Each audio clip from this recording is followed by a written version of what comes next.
ఒక ఊళ్ళో రేవతి అనే ఒక సందమామ లాంటి అందం కలిగిన యువతి ఉండేది. అలాగే ఆమె మంచి కుటుంబంలో పెరిగింది, విద్యావంతురాలు కూడా.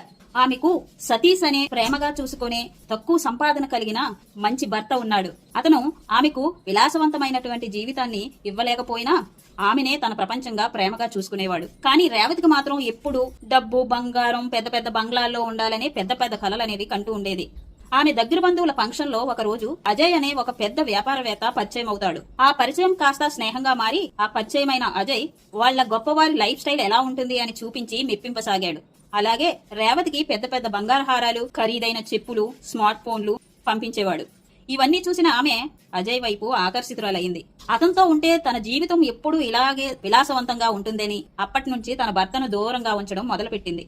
చివరకు అజయ్ తో పేకల్లోతు ప్రేమ వరకు వెళ్లిపోయింది. ఇదంతా చూసిన అజయ్ ఒక రోజు రేవతికి స్పష్టంగా చెప్పాడు, నన్ను నువ్వు ఎక్కువగా ప్రేమిస్తున్నట్టున్నావు. నేను మాత్రం కేవలం నీ అందం నాకు ఆనందాన్ని ఇస్తుందని మాత్రమే నీతో క్లోజ్ గా ఉంటున్నాను. అలా అని నేను నిన్ను నా జీవితాంతం నా నెత్తిన పెట్టుకుని మోయలేను, అది మాత్రం గుర్తుపెట్టుకో. ఈ విధంగా రేవతి ముఖం మీదే అజయ్ చెప్తాడు.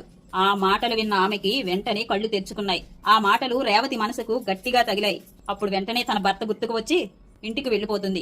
అక్కడ ఆమె భర్త ప్రేమగా తయారు చేసిన కార్డు ఒకటి కనిపించింది. ఆ కార్డులో ఏముందని తెలిసి చూసేసరికి, నీకేం గొప్ప బంగళాలు, డబ్బు ఇవ్వలేనేమో కానీ నా జీవితాన్ని మాత్రం నీకే అంకితం చేశాను.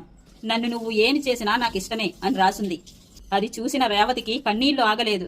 బంగారు హారాలు మెరుస్తాయి, కానీ నా భర్త ప్రేమగా నాతో గడిపే క్షణాలు దేనితోని వెలకెట్టలేనివి అని తెలుసుకుని అప్పటి నుంచి తన భర్త సతీష్ తో సంతోషంగా జీవితాన్ని కొనసాగించింది.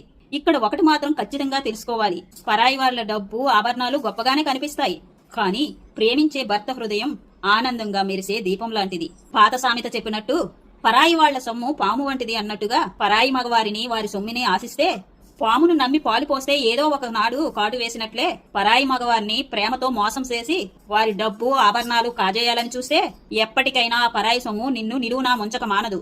అందుకే పరాయి మగవారి డబ్బుని, సంపదను ఆశించకుండా నీ భర్త ప్రేమను పొంది పిల్లా పాపలతో ఉన్నంతలో హాయిగా ఉండడం నేర్చుకో మిత్రమా. ఇది ఎప్పటికీ మర్చిపోకు.